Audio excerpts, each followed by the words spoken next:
नाही, आधीच सांगून ठेवते. कोण वागतोय बॅड गर्ल सारखं? कोण नाही. आणि हे काय? आज मी आल्यावर नो किसी नो पप्पी? मी रागवली आहे माझ्यावर? सगळ्यांवर. अरे बापरे, का बरं रागवलीस तू सगळ्यांवर? सगळे वेट पेपर चिटिंग करतात. बाबांना हवं तेव्हा सगळीकडे जातात आणि मला स्कूलच्या पिकनिकला पण नाही पाठवत आहेत. होय काय? हो, ते स्कूल मध्ये येऊन टीचरशी भांडले. अरे बापरे, मग? म्हणून मी खूप चिडले. मग तू बाबांवर चिडना, माझ्यावर का चिडलीस? कारण तू बाबांचा फ्रेंड आहेस. हो, त्याचा तर मी नुसता फ्रेंड आहे. मी तुझा डार्लिंग आहे की नाही? हो. मग थांब, मी बाबाला ना चांगला दम देतो. वियांक काका, तू बाबांना दम देऊ शकतोस? दम देऊ शकतो? तुला अजून ना माझा राग माहिती नाहीये. टायगर माहिती ना तुला? टायगर, त्याला ना कोणी एकेकाळी ना लायन सारखे असे मोठे केस होते, हे एवढी मोठी आयाळ. पण एकदा त्या टायगरचं आणि माझं भांडण झालं. तो माझ्यावर चिडला, मी पण त्याच्यावर चिडलो. तो गुरकावला, मी सुद्धा गुरकावलो. मग त्यांनी मोठी डरकाळी फोडली. मग माझी तार सटकली. मग मी सुद्धा एक अशी मोठी डरकाळी फोडली. मग त्या भीतीमुळे ना त्याच्या डोक्यावर सगळे केस उडून गेले आणि त्या केसाच्या खालचे ना काळे पट्टे दिसायला लागले. तुला माहितीये, तेव्हापासून टायगर असा दिसायला लागला. असा आहे माझा राग. वियांक काका, मी थर्ड मध्ये. मग डार्लिंग, तू मला शेंडी लावतोस, मला माहितीये. होय काय? तुम्हा आजच्या मुलांचा ना हाच प्रॉब्लेम आहे. तुम्ही ना सायन्स सारख्या फालतू गोष्टींना लवकर शिकता. पण तू टेन्शन नको घेऊस, मी तुझ्या बाबाला बरोबर समजावतो. प्रॉमिस? God promise. थांब, मी पणजीला सांगून येते का तू आलायस म्हणून. डॉली, आता डार्लिंगची नो कट्टी. थांब, तू गप्पा मार, मी येते. काय काढली ना माझी विकेट?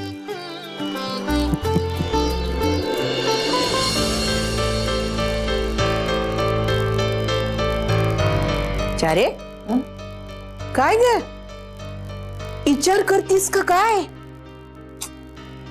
मला बी असतात माझे विचार. लिपस्टिक कोणची लावायची, केस कसे वळवायचे, नकासनी कोणचा रंग चोपडायचा, हेच विचार नव. तुला ना माझी किंमतच नाही. जरा विश्वास दाखवला असस ना तेव्हा तर शिकून दागदार झाली असती. होय ग माझी बायटी, मला ठाव हाय, माझ्या पोरी एवढी हुशार पोरगी जगात सापडायची नाही बघ. पण 4 वेळेला मेट्रिकला गच्चकलीस म्हणून लोकांनी उगाच बोबाटा केला बघ. कॉलेजला गेली असती ना तर दाखवली असती माझी हुशारी. होय ग माझी कुकुल बाळते. ते जाऊ दे, झालं ते झालं. तू मला सांग, आता तू कसला विचार करीत होतीस? आहे, आर्या शुभ्राबद्दल विचारित होती.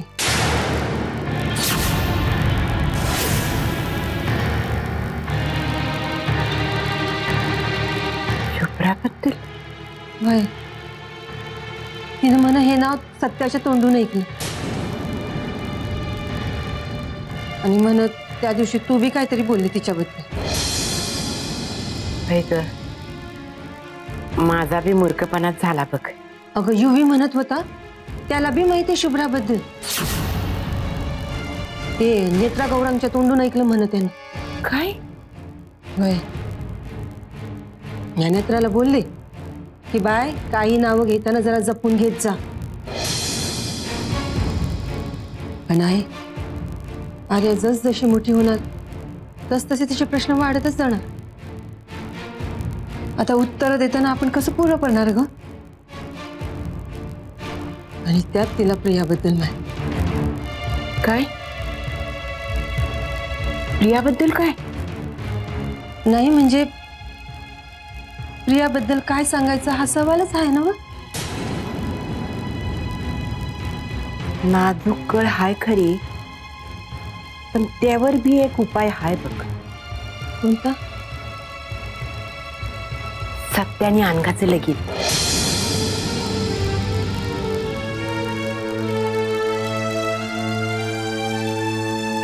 हे कसं काय?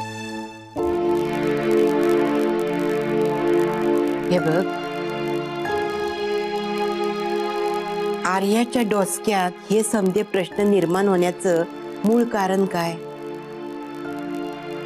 तिची आई तिच्या जवळ नाही. अनघा तिची आई झाल्यानंतर हे समजे प्रश्न तिच्या डोसक्यात येणारच नाहीत. आणि जसजशी ती मोठी व्हायला लागल तस तशा समध्या गोष्टी तिला उमगायला लागतील. म्हणजे आई तिला हे बी कळेल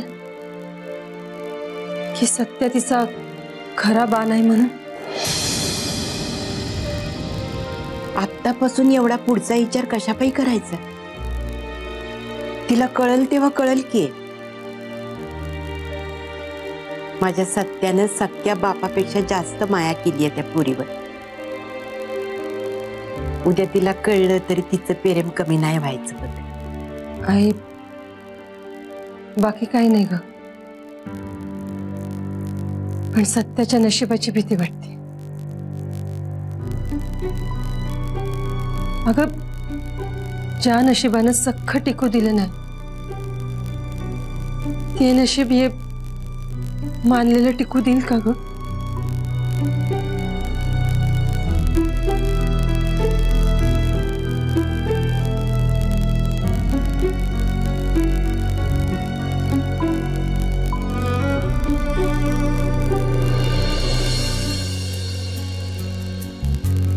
काय ग आजी?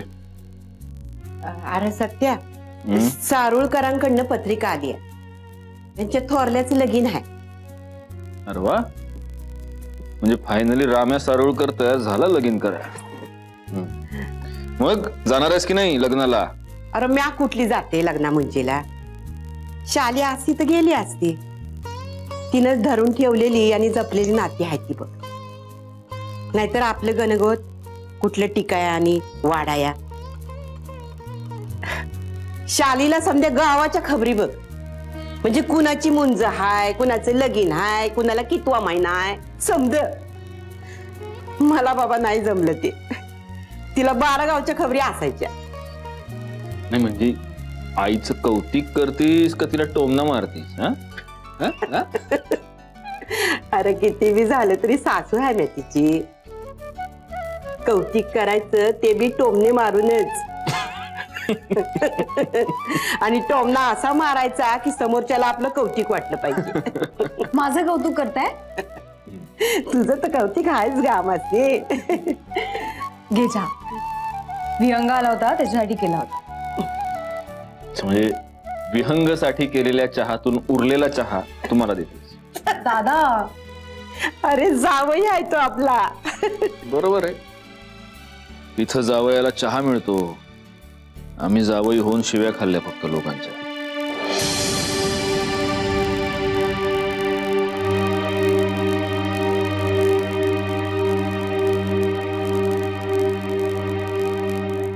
मग सारुळकरांकडे लग्नाला कुणी जायचं? नाही म्हणजे कुणीतरी जायला पाहिजेच ना. आत्याला जाऊ दे मग. ती तर एका पायावर जाईल. नटण्या मुरडण्याचा चानस ती कशाला घालवल? हो ना. आणि तसंही त्यांना आता हा चान्स मिळणार कसा? आपल्याकडे तर काहीच स्कोप नाही ना. स्कोप का नाही? मी तर म्हणतो आत्याचं लग्न लावून टाकूया.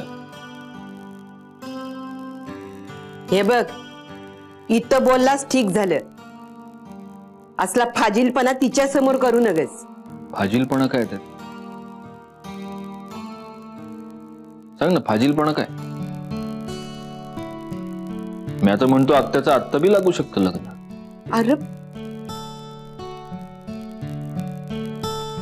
आपल्याकडे ना फार कोत्या नजरेनं बघितलं जातं या सगळ्या गोष्टींकडे. मला एक सांगायचे, लगीन करायचं कशासाठी? सोबत मिळावी म्हणून.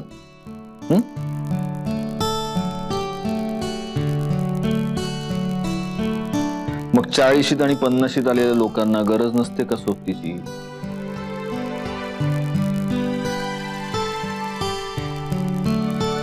माझं तर म्हणणं त्यांना जास्त गरज असते. आम्ही लंडनला असताना आमच्या एका प्रोफेसरनं वयाच्या 63व्या वर्षी लगीन केलं. बायको 50शीतली होती. दोघांची नातवंड बी आली होती लग्नाला. त्या दोघांच्या आयुष्याची संध्याकाळ किती सुखात गेली असेल.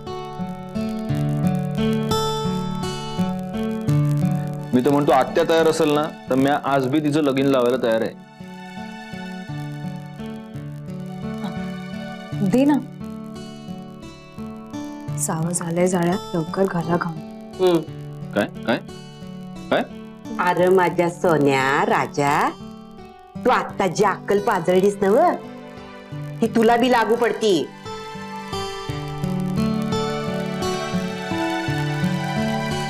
तुम्हाला काय म्हणायचं ते आलंय लक्षात माझ्या. येतो बाय. कुठे चालला तू? कुठे चालला? माझ्या प्रश्नाचं उत्तर दे. लगीन कवा करणार आहेस? मला लगीन करायचं नाही. का?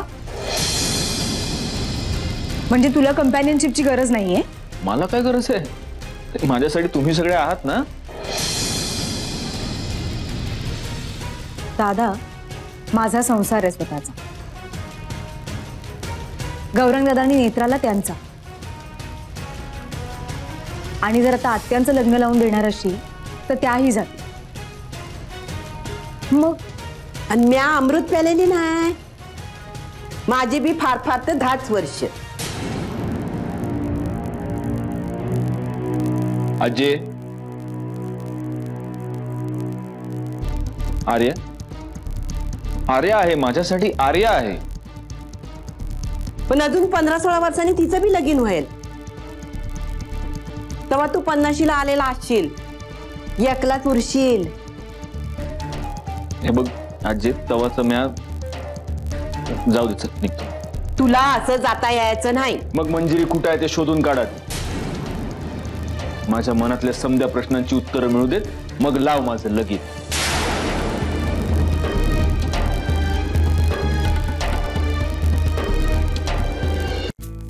आई, आज आमच्या हिस्ट्रीच्या मिस ऍबसेंट होत्या ना, तर मग आम्हाला आज फ्री पिरियड होता आणि मग सगळे मस्ती करत होते. आणि मग तर रुद्र आणि सौमित्र तर मारामारी करत होते. अरे बापरे. मग तर रुद्राने बेंचवर डोकं आपटलं. अरे बापरे. मग? आणि मग तो आमचा मॉनिटर आहे ना विशाल, तो तर खूप घाबरला होता. मग म्हणून मी सरळ उठले आणि आयुष्य रुलर घेऊन टीचरच्या डेस्कवर जोरात आपटली. म्हणाले की if you don't stop I will take you to the principal. मग? आणि मग ते दोघं गपचूप त्यांच्या प्लेसवर जाऊन बसले. अरे काय सांगते. वा वा वा वा वा वा. I am so proud of you. नंतर नंदी टीचर म्हणाल्या you are born to lead. म्हणजे काय आजोबा? म्हणजे सगळं तुझं ऐकणार. आणि का नाही ऐकणार? तुझ्या रक्तातच आहे ते. म्हणजे माझ्या बाबांचं पण सगळं ऐकायचे.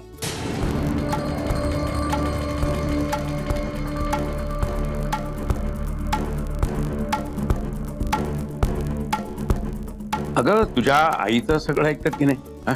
मग तू पाहिलंस ना तुझ्या कामाच्या ठिकाणी तिचा कसा दरार असतो ते. पानसे काका तर जामच टरकतात आईला. हा. आणि घरी आपण टरकतो तिला. बाबा काय उगाच तिला काही शिकवू नका तुम्ही. काय काय. Long live princess Shubhra. Yes Swapnil काका. हळू, अशाने पडशील एखाद दिवशी. पडले तर स्वप्नील काका कॅच करेल. येस. स्वप्नील काका त्याच्या प्रिन्सेसला पडू कसा देईल? स्वप्नील काका, माझ्यासाठी गंमत काय आणलीस? शुभ्रा, मी किती वेळा सांगितलंय बाळा, लोकांकडे असं काहीच मागायचं नाही म्हणून. स्वप्नील काका लोक थोडी आहे, तो तर स्वप्नील काका आहे. तू शुभ्रा, या जगात तुलाच काय ती माझी किंमत कळली. स्वप्नील, आता तू उगाच तिला हँडल देऊ नकोस हा.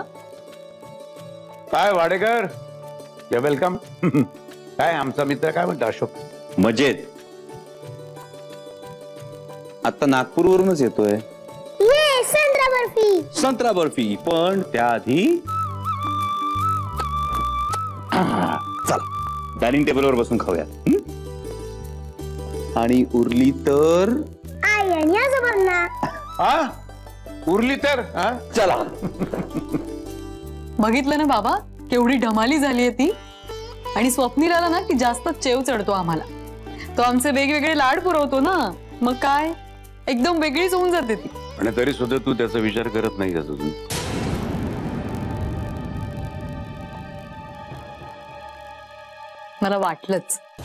मला वाटलंच की हे वाक्य अजून कसं आलं नाही ते. अंजली, मी मस्करी करत नाहीये. मग मी पण मस्करी करत नाहीये बाबा. इतका चांगला मुलगा आहे ना, शुभ्रा जाणं त्याचं इतकं छान जमतं ना, म्हणजे तुला त्याचं सुद्धा टेन्शन नाही. सध्या तरी मला उद्याच्या डेडलाईनचं टेन्शन. म्हणून विषय अर्धवट सोडून जाऊ नकोस. बाबा, हा विषय केव्हाच बंद झालाय, केव्हाच.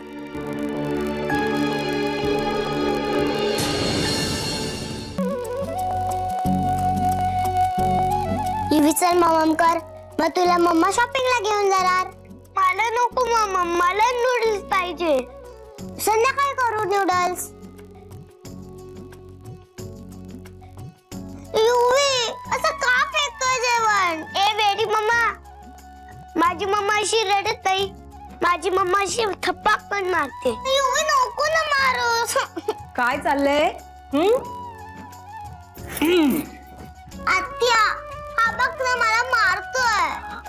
मी नाही मारलं. लायर लायर पॅन्ट ऑन फायर. अरे करते चोऱ्या. आत्या, युवी, तू का मारलंस तिला? मामा आहे ना ती तुझी, मग मामाशी असं वागतात? नाही, पण मी मम्मा सारखं कुठे करते. माझी मम्मा तर सोलून काढून म्हणते. अरे वा, मामा काय लाड करत नाही तुझे? कधी कधी करते.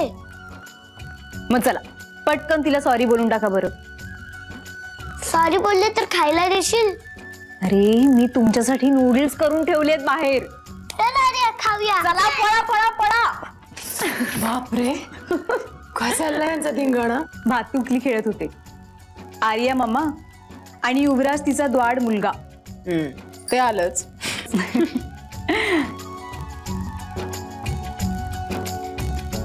दोघांसाठी आई या गोष्टीच्या कॉन्सेप्ट वेगळ्या आहेत. युवीसाठी आई म्हणजे सतत ओरडणारी, मारणारी. आणि आर्यासाठी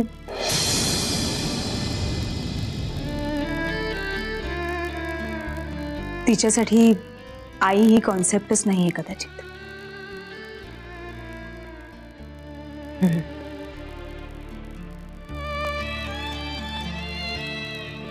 आता जोपर्यंत कोणी मनावर घेत नाही तोपर्यंत आई काय असते हे कसं कळेल तिला?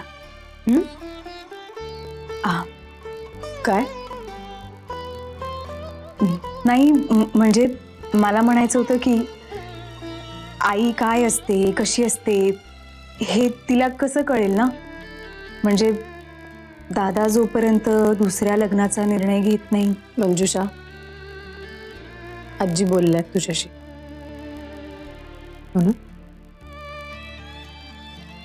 हो,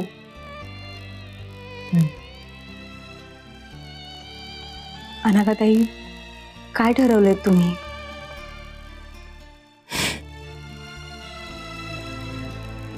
विचार केलाच नाहीये मी. करता येत नाहीये मला. का? एवढं काय अवघड आहे त्यात? अगं, मी सत्यजित आणि माझ्या नात्याकडे या पॉइंट ऑफ व्ह्यूनी पाहिलंच नाहीये कधी. आय एम सॉरी, हे खूप घिसपिटं वाटेल कदाचित, पण हेच खरं आहे.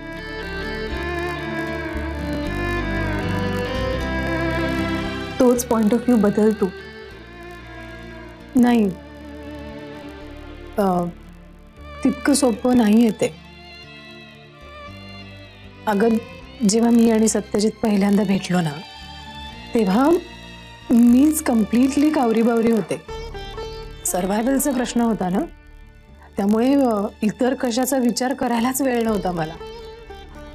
मग मंजिरी भेटली, त्यांचा त्यावेळेचा सुखी संसार बघितला आणि झटक्यात सत्यजितच्या नात्याला, सत्यजितला एक लेबल लावून टाकलं मी, चांगला मित्र. आपण जाणते अजाणतेपणी असं स्लॉटिंग करत असतोच ना. हो ना. आणि मग त्या नात्याच्या मर्यादे पलीकडे आपण त्या नात्याचा विचार करत नाही. मग आम्ही मित्र म्हणून जास्त जवळ आलो. मला कळलं हे की मंजिरी आमच्या नात्याबद्दल तितकीशी कम्फर्टेबल नाहीये.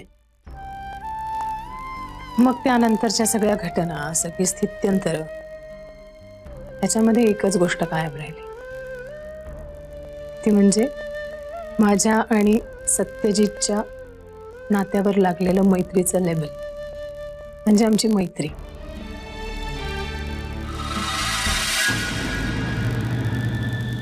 मी तुमची मदत करू शकत नाही. तुम्हाला पण एक मुलगी आहे ना, ती सुद्धा तुमच्या बायको बरोबर. Get out.